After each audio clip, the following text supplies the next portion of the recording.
So the video it's called Migrantes exigen vivir mejor que los mexicanos en Mexico. Or translation, migrants demand to live better than the Mexicans in Mexico. That's the Ian translation, by the way. Check out the channel. It's Mr. Cracks. Krax. Look, I didn't start the I channel. thought you were about to say Mr. Krabs. But go check out the channel. We're going to be reacting to parts of the video. Now, the video is in Spanish if you look it up. We're going to be using the English translation because some people don't speak Spanish. I'm working on it. I was looking at Jesus. But with all that being said, so we do want to leave some ground rules because we are going to be touching some political stuff in this conversation. So in the comment section, we ask that we keep it respectful. If you're going to be coming in with a closed mind and bringing hate or trolling, I'm going to block you. So, you know. But hopefully we can have an open conversation about these things, guys, because the world is crazy. This country is crazy. Society's crazy. But there's no need to be, you know, having an aneurysm over, conversation. Let's be adults about this. Be adults about it, people. Be adults. But with that being said, let's get right into it. Bienvenidos en este país, fuera de aquí. Al país que usted tiene que ser agradecido. El sueño mexicano ha tomado más fuerza porque combina opciones reales con calidad de vida. Personas que vienen principalmente de otros países para querer llegar a Estados Unidos, se va apoyando en términos humanitarios la caravana. No, vaya a ser más cercano. ¿Y por qué no fuiste? Porque no me gusta tanto, picante. México es el Estados Unidos de Latinoamérica. Durante décadas, países de toda Latinoamérica del Caribe cruzaban por México para llegar a los Estados Unidos, es decir, México no era un país de destino, sino un puente. Sin embargo, eso ha cambiado en los últimos años, puesto que México ya no es solamente un país de paso, sino que se está convirtiendo en el país de destino. De hecho, muchas personas argumentan que el sueño americano ya no es Estados Unidos, sino es México, y es que esto ha tenido una serie de cambios. Por un lado, en el caso de Estados Unidos, las medidas migratorias han ido endureciendo en los últimos años, aún más con la llegada del presidente Donald Trump, mientras que por el lado de México ha tenido una evolución. Esto lo hemos visto en repetidos videos en los cuales México de 2025 no es el mismo México de 1970, de 1980, es decir, sí ha habido un cambio, y es por eso que muchas personas de Latinoamérica, del Caribe y de muchos países del mundo ya no solamente ven a México como un país de paso o como un país pobre, sino que cada vez se identifican más a México con un país que te puede ofrecer prácticamente todo, es decir, buena calidad de vida, pero a costos relativamente sencillos, y además de eso, un país en el cual puedes salir adelante, a diferencia de muchos otros de la misma región como Cuba, Venezuela, etc. De hecho, el tema de la migración en México hasta hace algunos meses, años, estaba generalizado en el aspecto de que los mexicanos apoyábamos a los migrantes. Pasaban por la bestia, muchos mexicanos iban con bolsas de comida, con agua, todo eso para apoyarlos, para que siguieran su viaje, porque en ese entonces México no era un país de destino, era un país de paso. Pero actualmente están pasando dos cosas por las cuales esa actitud noble de los mexicanos con los migrantes podría cambiar. Punto número uno, México ya no es un país de tránsito, sino un país destino. Eso hace que cada vez lleguen más personas del extranjero, y es obvio que cuando tienes un visitante, dos visitantes en tu casa, pues no te molesta mucho, te alegra que tengas visitas, pero cuando ya es constante que tienes 15, 20, 50 personas que están en tu domicilio, comienza a ser molesto, y eso le está pasando a México. Y punto número dos, que anteriormente no pasaba mucho esto, o no nos dábamos cuenta con las redes sociales, pero anteriormente no sonaba tanto que los migrantes que venían aquí se quejaran de México. De hecho, me atrevo a decir que solamente me acuerdo de un caso en específico de una señora de Honduras que más o menos hace como 5 años se quejó y decía que les daban frijoles y que esa era comida de chanchos, o sea, de puercos. Y vaya, los mexicanos nos enojamos mucho porque nosotros estamos acostumbrados a comer así, y prácticamente nos estaba diciendo puercos por lo que comíamos. Fuera de eso no volvió a pasar, pero últimamente con redes sociales nos estamos dando cuenta que eso no fue un evento aislado, sino que es algo con lo cual muchas personas, principalmente migrantes, actualmente nos estamos dando cuenta que tienen las mismas actitudes. Y es por eso que el día de hoy vamos a hablar sobre este tema migrante, la migración en México, ya que ahora la vamos a ver desde la perspectiva, el punto de vista de los mexicanos. Okay, so before he gets into the video, so far you guys understand what he's talking about? Any questions? I'm not too happy about the pig comment by the Honduran lady. Yeah. Wait, so just for like understanding, like, is it because there's immigrants coming into Mexico and like they're staying, but then they basically want like the customs of that place to like get uprooted because they're there? So a little like a quick rundown before he starts. So it's the situation where it's called La Bestia, which is a cargo train that I think, if I'm not mistaken, someone can correct me if I'm wrong, but it's a train that passes through many different countries, Central America all the way through Mexico.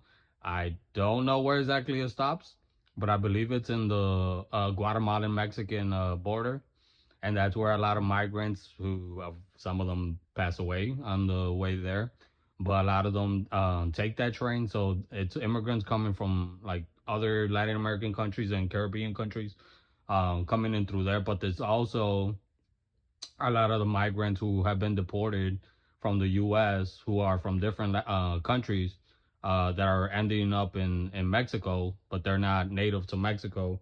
So the video he's gonna be discussing, like the topics that he's gonna be discussing, is why a lot of, if we're just being honest, a lot of other Latinos seem to downplay or insult Mexico, Mexican culture, Mexican food, Mexican people, and why that is so, and why things are starting to look different. Whereas before, Mexicans welcomed a lot of the migrants and even helped them to cross over.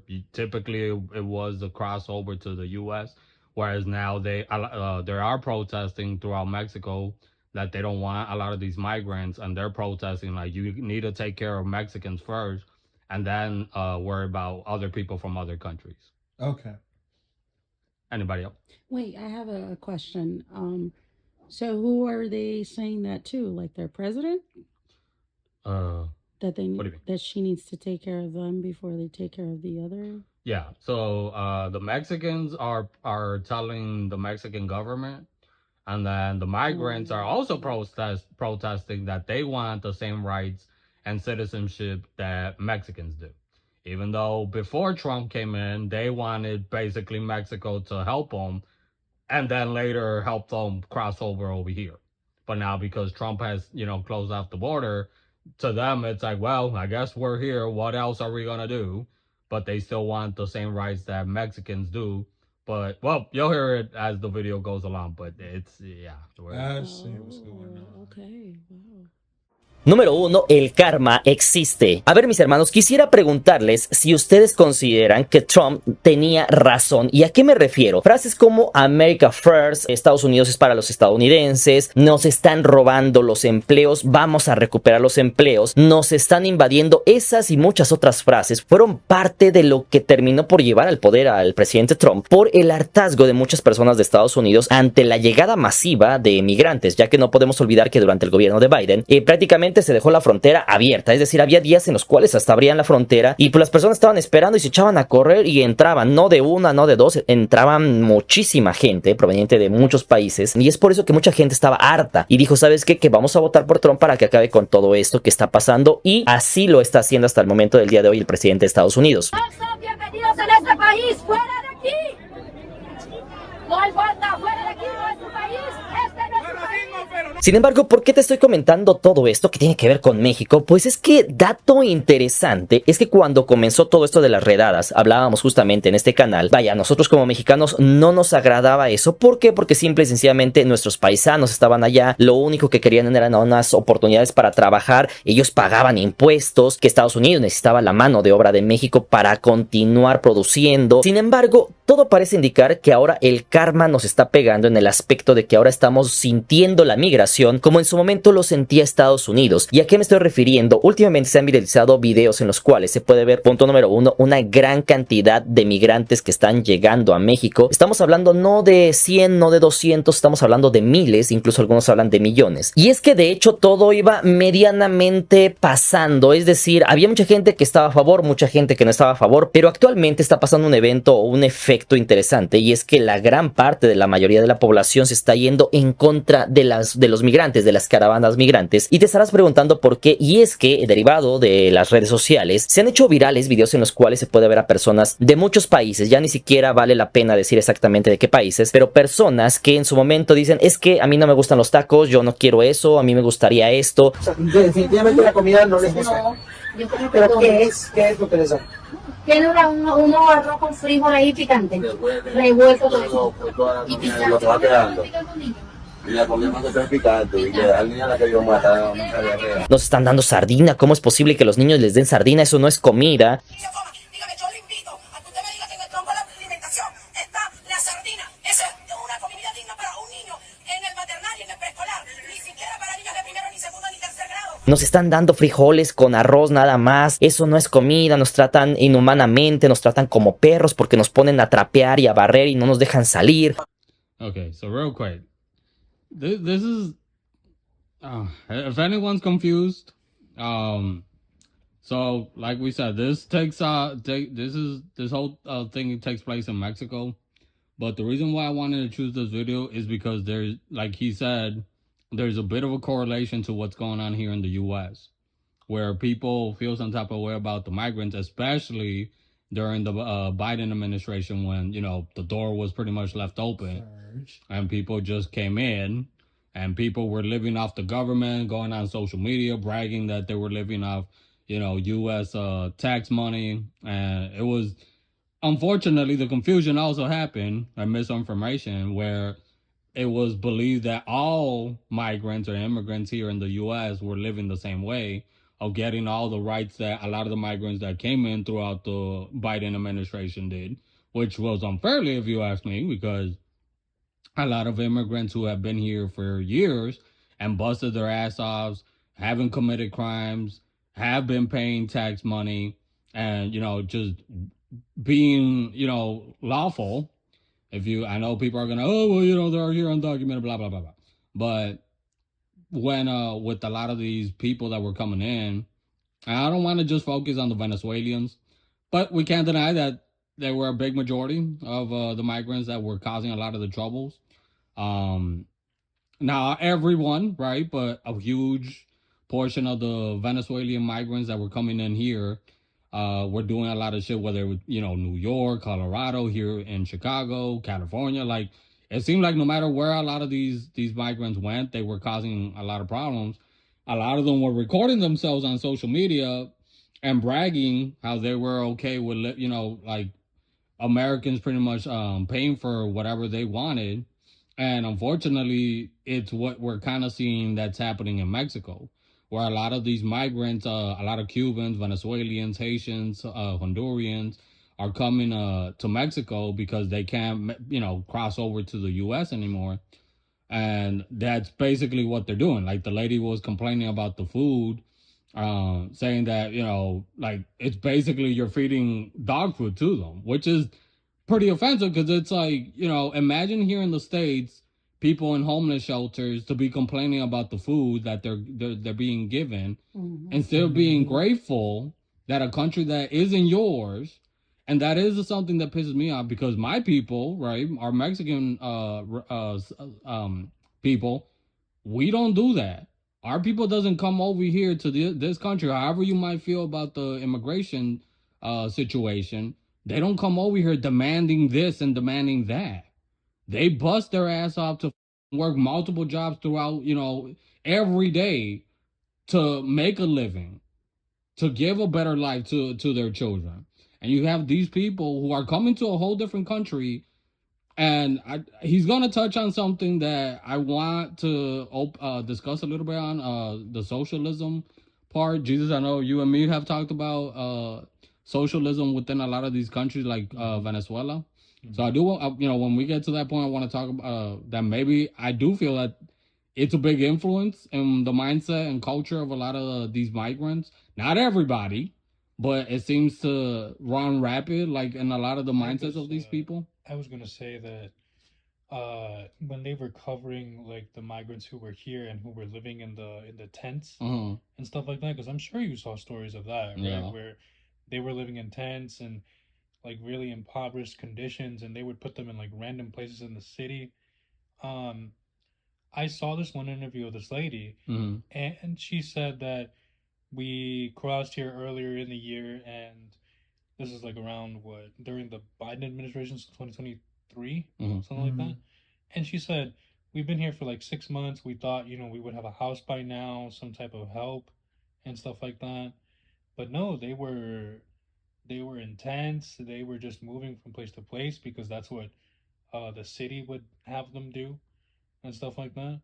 So, again, as you said, it's not all migrants. There are some migrants who are actually genuinely struggling out here, and to make a living. So it's like it's just the migrants with that mindset of coming to demand for shit in a country that isn't yours instead of being grateful, whether it's Mexico or here in the States, however you might feel about, you know, some of the ways that U.S. treats immigrants or migrants.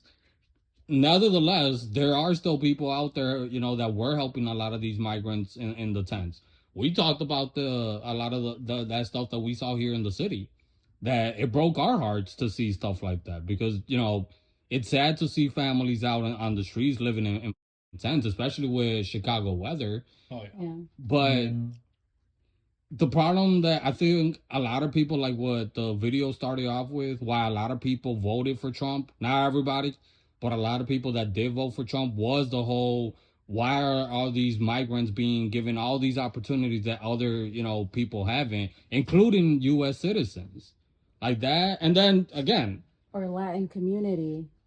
and then again, you know, the community, those migrants who are bragging about it, like you saw a lot of Cubans and Venezuelans who migrated over here. They were legalized by the, what's that program that Biden gave? was it amnesty? He I gave think like so. Amnesty. The Aislan, no? I don't remember what it was called. Yeah, but basically they became, you know, they became citizens and they voted for Trump. And a lot of them were wanting to close the border. You know, the same border that they Left wide open. yeah. So it's that elitist mindset that I feel no matter what country you come from, if you carry that mindset with you, it doesn't matter how far you migrate, you're gonna carry. And the minute that you have any sense of power, you're gonna use it against your own people.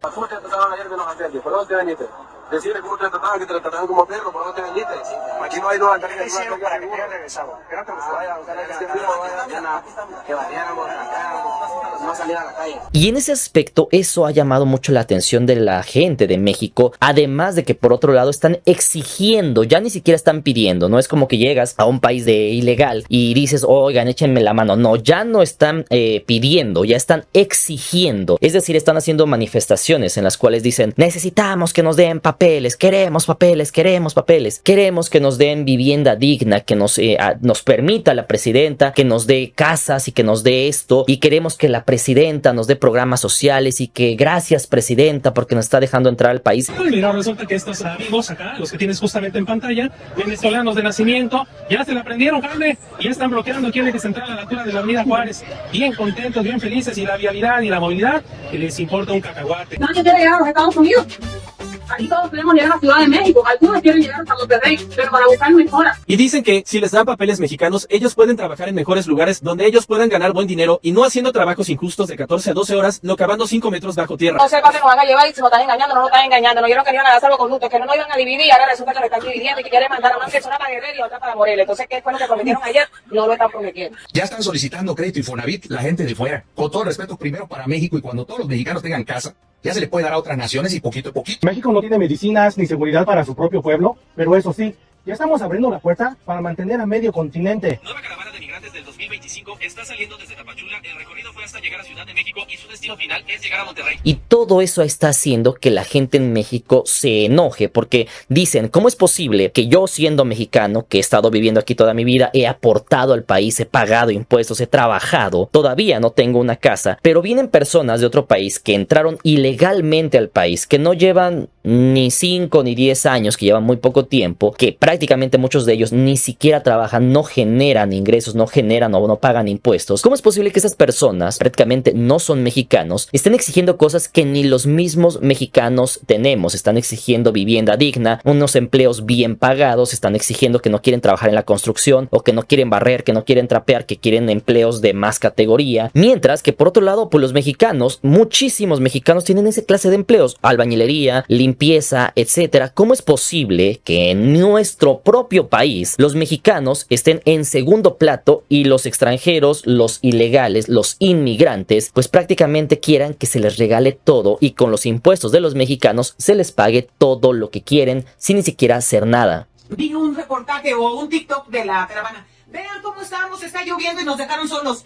Tú sabes de dónde, tú cubano, tú sabes de dónde se paga el sueldo de ese agente federal de migración, de los impuestos que pagamos los mexicanos. Si el mexicano también ha sido migrante en Estados Unidos y en otros países, tiene una oportunidad. Si no estamos pidiendo otra cosa papeles, no queremos más nada de estos papeles. Entonces, si no te gusta, retires de tu país. Y es que obviamente, ¿cómo no te vas a enojar cuando ves a una persona de Venezuela o de Cuba, lo que sea, que de repente dice, no, es que están regalando tacos allá, pero yo no quiero? ¿Por qué no quieres? Pues es que no me gustan los tacos. ¿Por qué? Pues porque pican, me hizo daño, el niño se me enfermó y le dio diarrea. ¿Cómo esperas que te sigan brindando los mexicanos ayuda como migrante cuando prácticamente estás escupiéndoles en la cara? This is what we talked about earlier when we were talking about the white Americans who were migrating over there.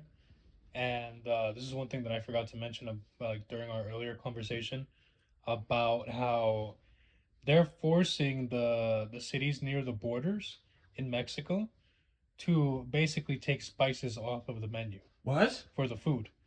They're forcing them because to them it's like they don't eat that stuff. They don't want to eat that stuff. So it's forcing the restaurants that are within those cities to again take spices off the menu for their food, making it less authentic. And it's in order to sell it, right? yeah, and it's funny that Satisfy them. they touched on this but with a different group completely, where they're going through the same thing.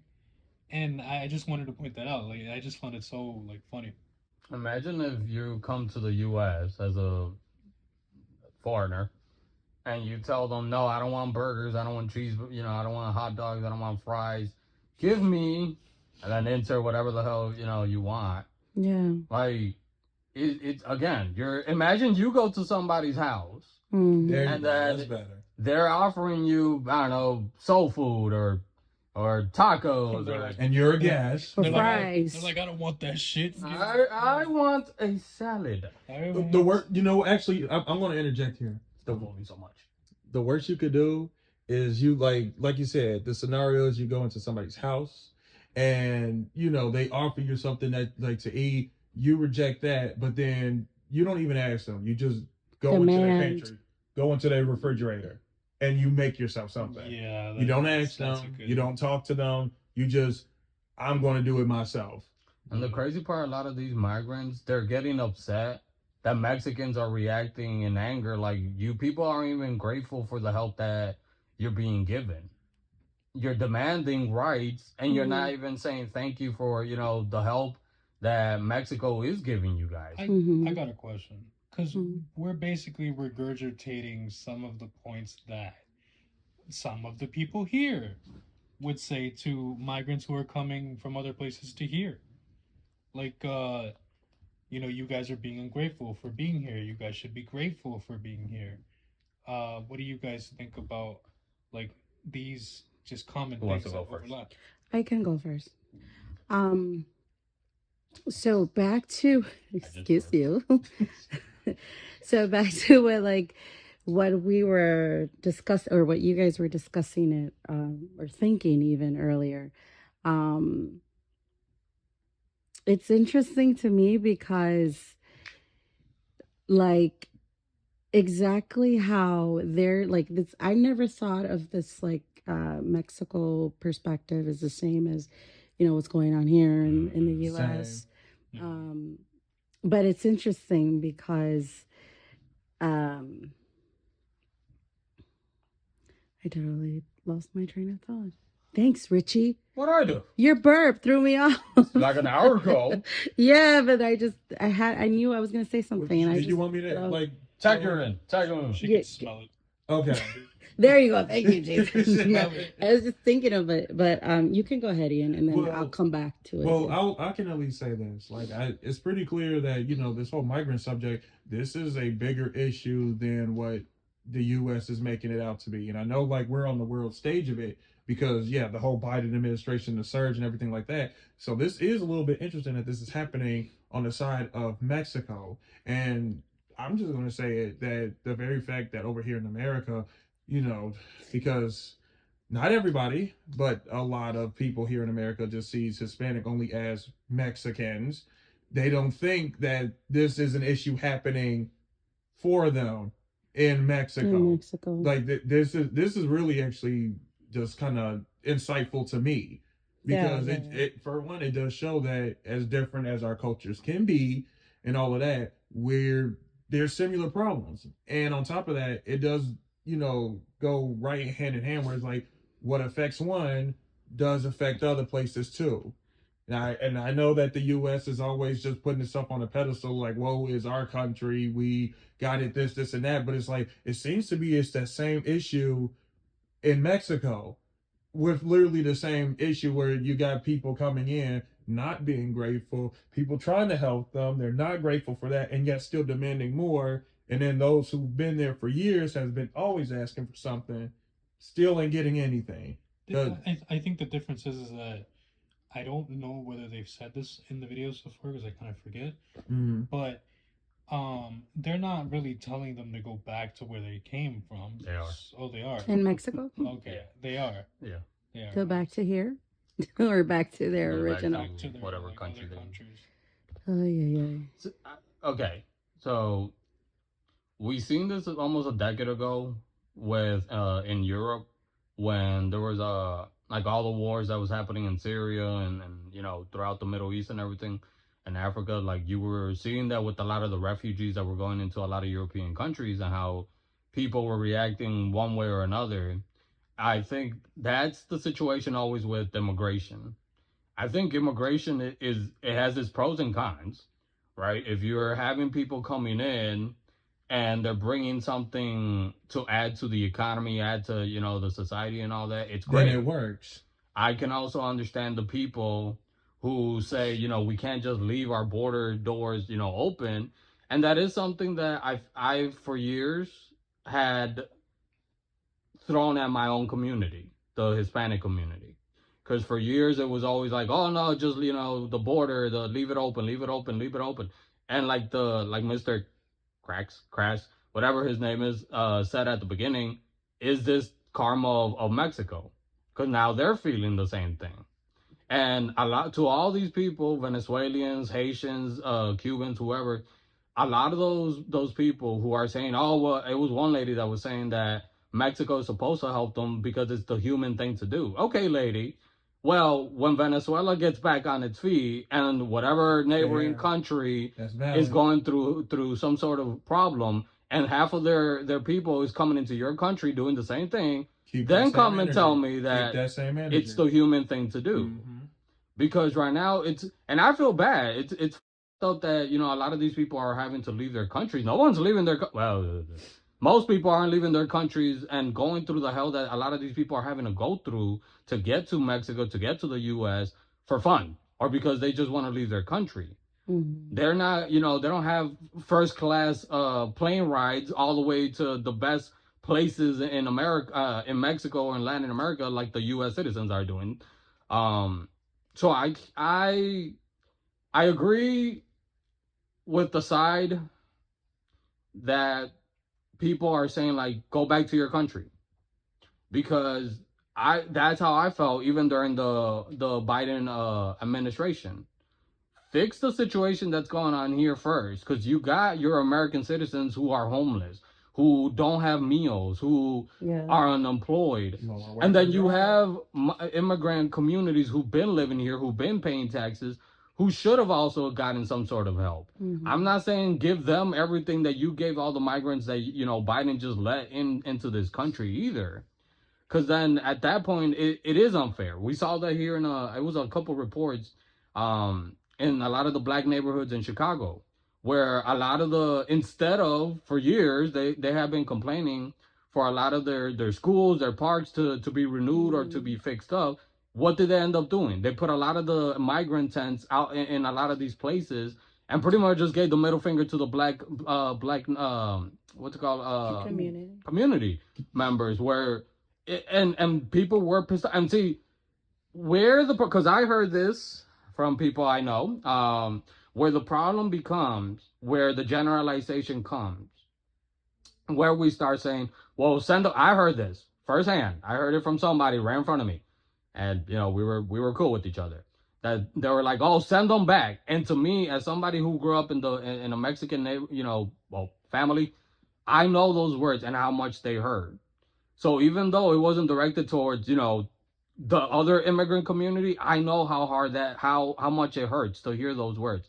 And for our own community to say that about another immigrant community, it's up, but at the same time, it's understandable because and the anger should be towards the federal government, towards all the established governments that are putting these migrants into these neighborhoods and for years neglecting the communities that they're just dropping people in. It's weird to me that, like, I know we're supposed to be focusing on Mexico, but I'm gonna bring it back here for a bit. We have all this abandoned housing that was bought up by the company BlackRock, and they're not using it for anything. Or if they are, it's like maybe the military. But even then, there's so much housing left over that is just empty. And I'm wondering to myself, it's like, why can't they help people get into these housing? Or why can't they make some type of deal where it's like, oh, you guys will pay this much in rent and bills if you guys can get jobs and stuff like that, provide for the economy and stuff like that. But no. Can I tag in on this? Yeah, go ahead. Was it? Is that the housing that Biden was using? Like, it's just housing that was like foreclosed and stuff like that, because no one wanted to buy it because it was so like broken down, and it's just sitting there. It was bought up by like one company, and it's just kind of sitting there. Well, I was gonna like, just to piggyback off of what you guys were saying. Like, I remember like my old neighborhood that I used to live in. Now, unfortunately, it was deep in the south side, specifically the Wild Hundreds. If you're from Chicago, you know. And Wild Hundreds?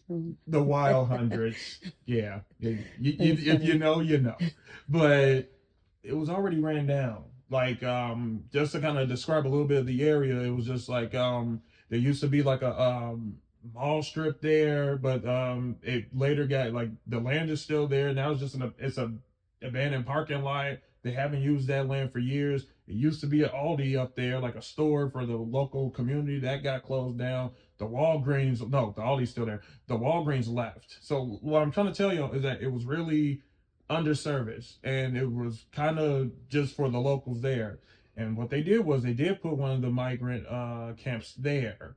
And they put a whole lot of them. And the people, they was definitely upset with for like Chicago folk, that was upset with Mayor Johnson, because there was like, we don't have anything for them here, where we don't barely have anything enough for ourselves here.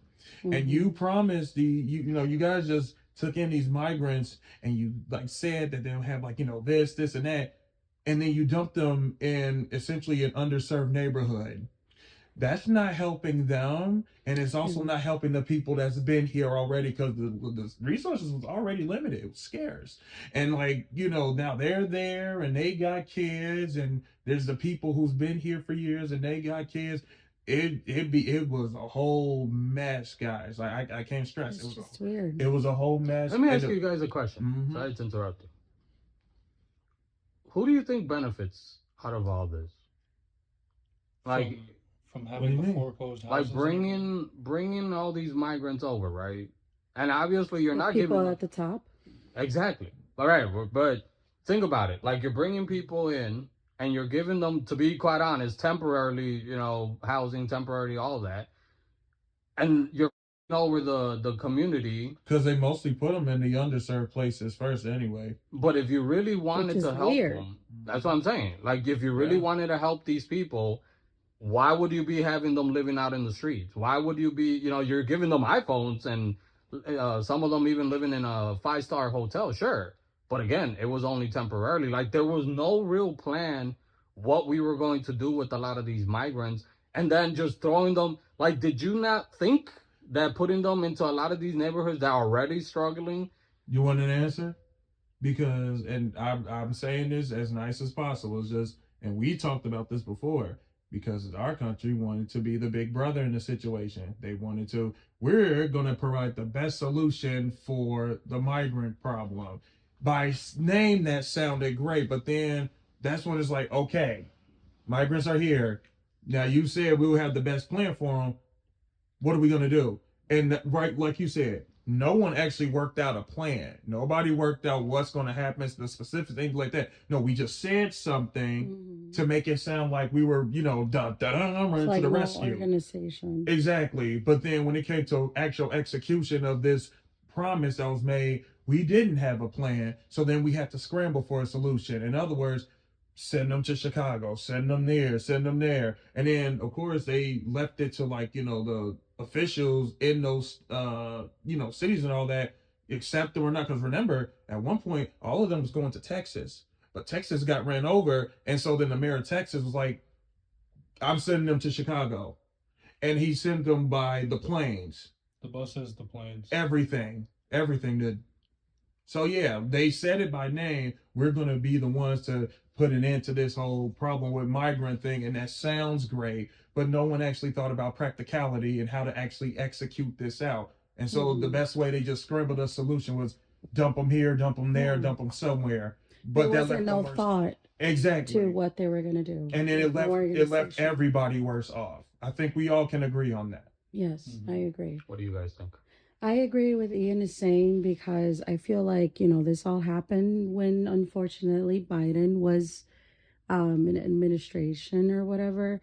But it's exactly like he and the team, they just wanted to do something to be like the big brother or whatnot. And they didn't think of the long run of what the process is going to be. And which is why I keep saying it's just so weird, is because somebody in that high powerhouse, you should have research, you should have some brains to freaking know what the community needs, what the freaking, what benefit, you know what I mean? Like, go ahead. I'm sorry to cut you off, but I think Richie told me earlier, as we had a similar conversation, he says that, people like that in those positions just don't care. They just don't care. As long as they're okay, they themselves, them and their families. And then, of course, they Well, look what good. did they benefit off it? Because they It's look like, good. It's you guys can look it up. Maybe we should have done our own research. But there were, I don't remember what news channel I was watching, but they were reporting on a lot of because they were getting these cities were getting a lot of fundings for to like house a lot of these migrants and all that. And that even happened, I remember, in Mexico City. And a lot of the money seemed to go missing a lot of the time, both here and in Mexico. Interesting. Meanwhile, you're using tax, U.S. Tax money to pay for the migrants and all that. But where was all that funding going? That's what, like, since day one, I was, like what you're saying, the Big Brother stuff. I call bullshit on that, because that's giving these people at the top, it's giving them way too much emotion, way too much care that they don't have. I've said this, and I will say it with my full chest. Whether you lean left or right, you got to open up your eyes at some point that these people do not care about us. Whether they're Democrats or Republicans, it's all the same shit. And it's all about who's in power. Right? So, to me, I found that weird. And if you guys want, we'll do our research and come back a little bit more prepared next time. We'll do our research into the investigation that was going on about those fundings. But I know in Chicago, a lot of that was happening, with a lot of like the fundings for a lot of like the tables, the chairs that they were giving a lot of where the migrants were living. But a lot of the fundings that was provided by the federal government for this situation was missing. And the stuff that I'm assuming that the tax money was being used to pay for the migrants. That right there shows, if it's all, legit, that right there shows the corruption, that you were bringing in these people, not because you wanted to help them, not because you cared about them. No, you want to save face. And then you throw them into neighborhood. How many times have we not talked about this off air? Divide and conquer. You put people from a different country, different culture, into a neighborhood from a different culture, and you know that they're not going to get along. You know that they were going to, be clashes, even within the Hispanic community, unless they were really people that stupid that thought, oh, well, throw the Hispanic migrant community into the immigrant community, and they're all Hispanics, they're all Spanish people. They're all just gonna get along, and they weren't expecting the backlash that the Hispanic community, both citizens and immigrants, did stand up, and they were pissed off about it. But don't you think by them doing it this way, like granted, them getting money or hiding the funds or whatnot, or not, giving it directly or all of it to them, who they're supposedly helping, don't you think that they used it to like look like at least Big Brother? You know what I mean? Well, that's what I'm saying. I think maybe just Biden tried, because if you look at the poor man, like he looks like he's a genuine nice guy. No, he's not. He looks like it because he doesn't. Do some research into his past. Look at him and then look at Trump. Like, who looks nicer? Neither. No. I didn't say who look. I said They're nicer. We're not gonna get into political debate. Ian? Oh no, you're going off by who No. looks. That exactly. But that's what we've talked about. You want to get into this? We've talked about this off air before. I'm you saying can't just he go off by, at least tried to look like a good president. Biden was quiet, but he had people a lot in of his team skeletons in are the his bad closet. ones. I feel like people in Biden's team were the ones that were sneaky about this shit. The thing about Biden, right, is that I can't say what he wants to do or what not, right? But I've heard some things from his past and some stuff, and I think that I don't think he is as much of a socialist as he wants to be. Right. I personally think if I needed a socialist, I would say Bernie Sanders is more of a socialist. I think we would have had real change if he was in office. But that's besides the point. I feel like they used Biden. I just don't think that the people at the top, right, regardless of what side you're on, want people from the bottom to have any success. Exactly. Yeah. I agree with that. It's weird. It's weird, and it's interesting seeing it play out from like another country's perspective. Yeah. Who used to be seen, again, in the beginning of the video, he said it was just a bridge in the beginning to get to the U.S. But now, because they see that that country's doing really well, people are stopping there. And they're trying to make a living there instead of the U.S. It's like a reroute Yeah, that they're using now. I'm sure they see how the U.S. is now, and they're like, well, we don't want to go there. So then they moved down the list to option B. They just stay in Mexico. But I feel a lot of them are just waiting. Oh, they know in a few years Trump will be out of office. Oh yeah. So they're just waiting for the doors to be open. That I agree. The damage to the economy is gonna be immense. But compared to a lot of their countries, though, like Haiti, Cuba, Venezuela, it's paradise. Comparing it to those countries, but of course those countries, because those countries have been put through like years of corruption. So, unironically, it's a little bit worse. Yeah, I feel like than Mexico. Yeah. Unironically, that corruption was linked back to the U.S. So you're a socialist, Jesus. Let me ask you a question. So, by the way, you can go check out the rest of the video. It's kind of lengthy, so yeah. Stop moving it. You can go check out the rest of the video, but yeah. So let me ask you, Jesus, as somebody who you go for the Socialist Party, right? Like what he was mentioning. Now, technically, I think Haiti is a capitalist or democratic country? A democratic republic, but now, due to just the infighting and everything, I don't know what the you would consider. And then now. Cuba, it's communist. Yeah, Cuba's. But Venezuela, I know, is a socialist country. Then, is it like China, where it's like they have this weird agenda where it's like they move socially, like to kind of like a socialist. But in the back end, it's still all about communism and conservatism. If you're getting at like the actual definition of communism, yeah, I agree. It's like you guys can do your own research. You guys can do your own research because I'm not gonna pretend like I know everything about the actual definition of communism. But at least a little bit that I've heard, it doesn't match up to what it was supposed to be like. No, it does not. So because eventually you it's have pretty much a dictator. you What have isn't? Oh, with and communism socialism? with communism it was the idea that everyone lives equally within a percentage of money and income. But unfortunately, that did not happen because you have these countries who claim they want to be socialist or claim that they want to be like something for the people, but a lot of their major moves are disrupting their own citizens. Uh, I know people love to bring up China as like, look at how socially progressive they are.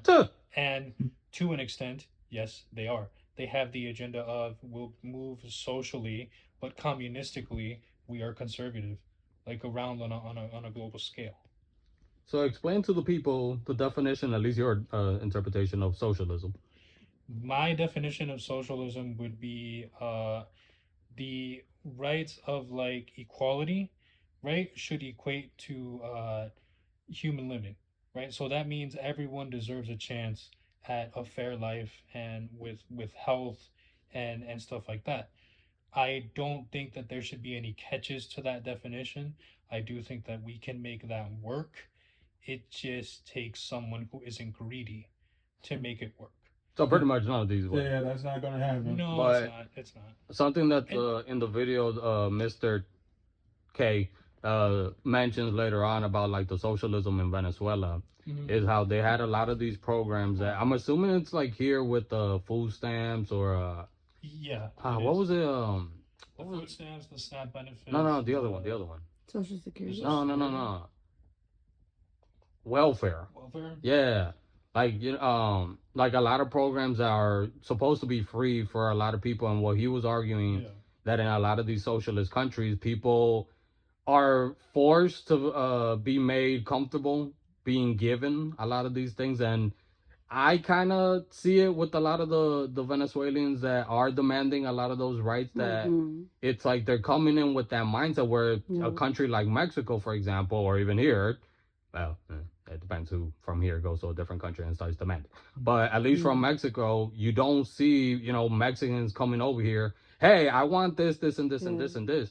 Like going back to the earlier conversation, even though it's parallel what's going on in Mexico compared to what was going on earlier last year here in the States with the migrant situation, I think a big difference is the fact that a lot of these migrants that are being told like go back to your country is because they're coming in not willing to work. It's the that they want to live off. It's the intention. Yeah, that entitlement thing, I did clock that. And the way they came in. That's exactly what I was going to bring up earlier, was that I feel like they're feeling like very entitled because of what they were given when they first came, how they came in, and then you take that away from them and they're like, okay, what do we get next? Like, what happened? And we deserve this because you gave us this before. And it's like that entitlement, like they didn't work their asses off like most of the Latin community that, came here before them. Unfortunately, we weren't giving that pleasure or whatever, however you want to word it, like of coming in with a freaking, you can say, golden ticket, like they Coming were in with golden promises that were ultimately exactly. And then that's why people started doing these freaking viral videos of what their entitlement asses want now and made themselves viral. And that's why people from here, even our own Latin community, we started seeing this and we started grow hatred because we didn't get the same freaking spoon or whatever that they were being fed with. It's like they didn't work there, so that's why now, I'm gonna go out and vote for freaking Trump's ass. That's gonna take them out, and then it'll be more fair. It'll be more fair. Like that's what happened, and that's why they're coming into Mexico as well. Now Mexico's feeling it, and it's not right because there should just be a better organization of this whole immigration thing, and it's just some people.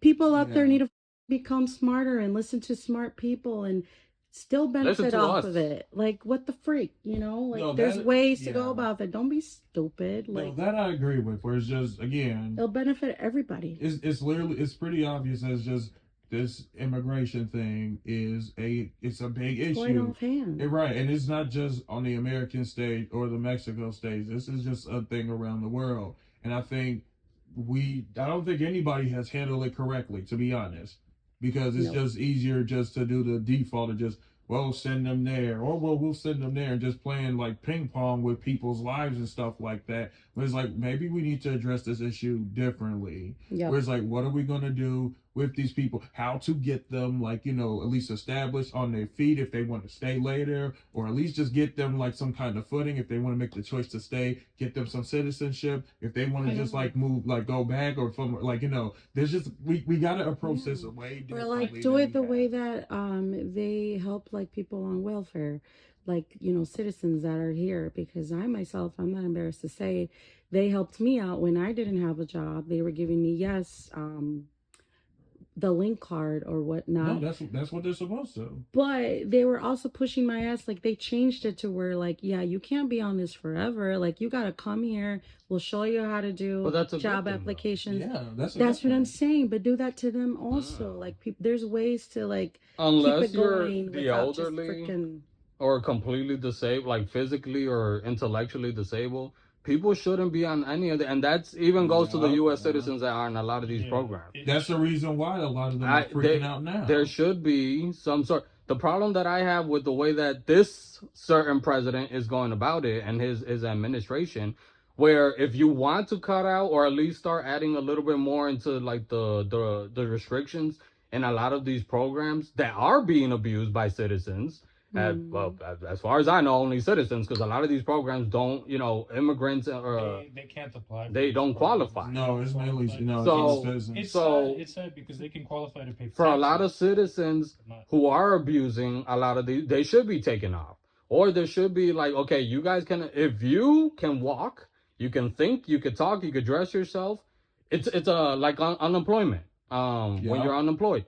It's only temporarily. It should be only temporarily for people. You shouldn't be on it because they you help abuse. You find jobs. The sad thing actively looking. Yeah. The sad thing about him moving the way that he is, as far as it concerns him cutting programs, is that he's not putting anything in place. Yeah, and also those cuts are going to majoritarily affect the red states, like by a big margin.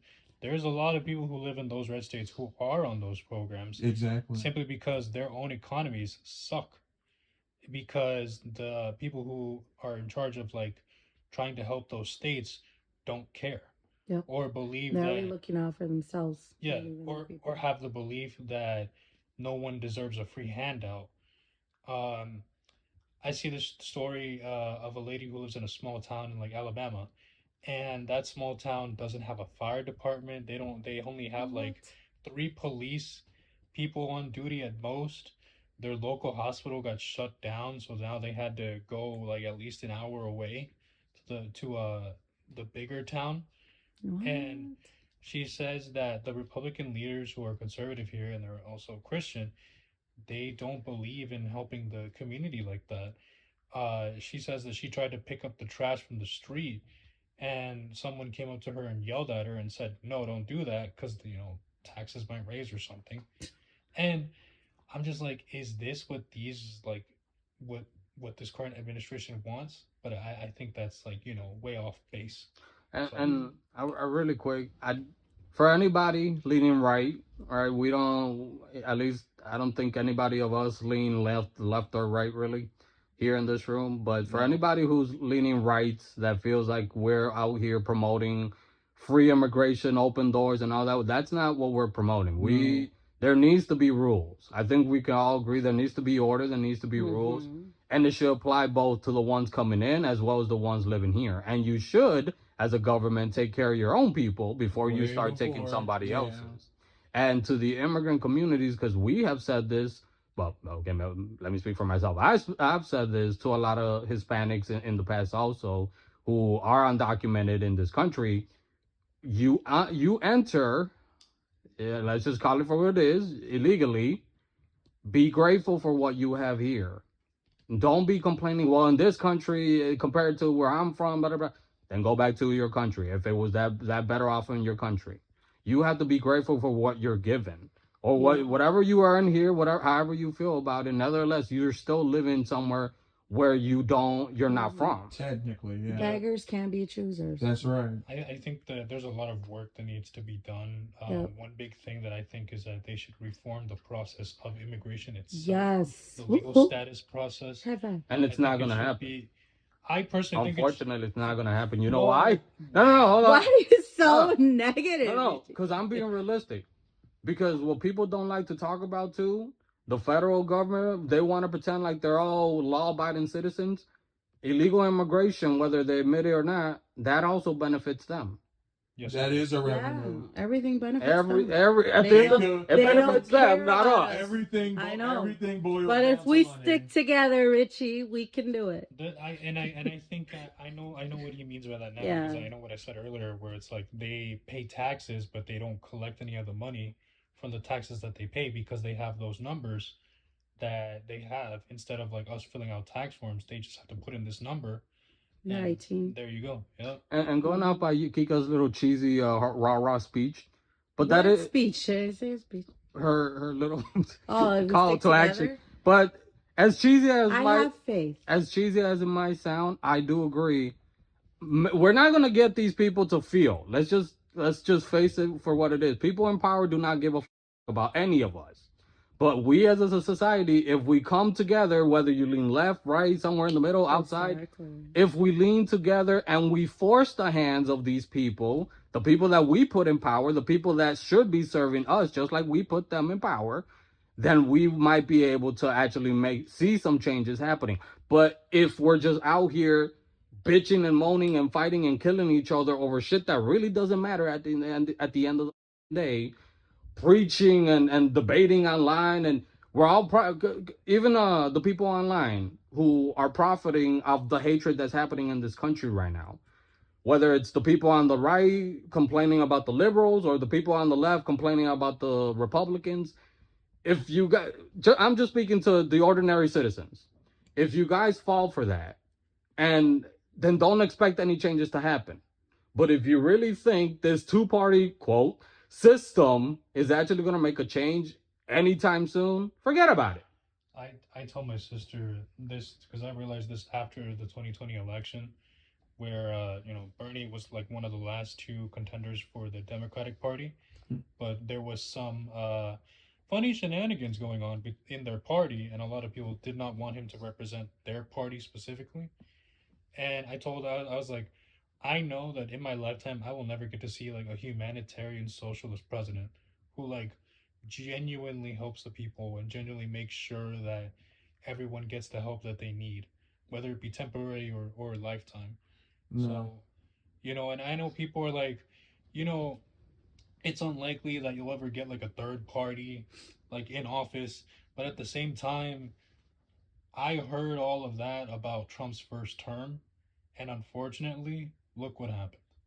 He got in, whether unlikely or how unlikely it was. So, but that is a third party. He had to lean right. Mm-hmm. As I'm like, but to wrap up this episode, guys, I think, unfortunately, like we've been saying, the parallel between the U.S. and Mexico's migrant situation that's going on in every country. And we're not here sitting up here pretending like we know how to fix any of these problems, because there is no actual fix to it. Especially when you got corrupted governments in every one of these countries. We could come up with our plans, but yeah, nobody was going to listen to us. Yeah. But for all those who are listening, who actually want to listen, whether you agree or disagree with the migrant immigration, status, however, we're all in this together. We're all getting fucked over together. Yeah. Oh, that makes me feel a lot better. You're welcome. Yeah, I'm not alone. But if we figure out a way to stand up to this government, and I'm not just talking about the current administration, because guess what? The next one will be worse or a little bit less worse. But nevertheless, things are never going to change. We were going through this with Biden. He was on the left. We went through this. You know who was before him. At some point, we as a society need to make that change. We can't keep waiting for these people in office, no matter what they spiel. Understand that they know what to tell you. I think a lot of people who voted for Trump are understanding, hopefully, that he said what he wanted you guys to say. Oh, he wasn't speaking like a politician. No, but he sure as hell was spilling the same bullshit that these politicians do. And again, I always think like he never said that he had plans. He had concepts, and even then, he never showed his concepts of plans. Oh, he did. Who? Trump. Yeah. Some sort of plan 2025. No, but seriously, if we need to make a change, if we're wanting to make a change, if you guys just want to bitch and moan and point fingers and blame a certain people, then, well, you know, this isn't the channel for you guys. But what we were trying to do with some of these topics is not to debate whether or not we should have open borders or not, or any of that.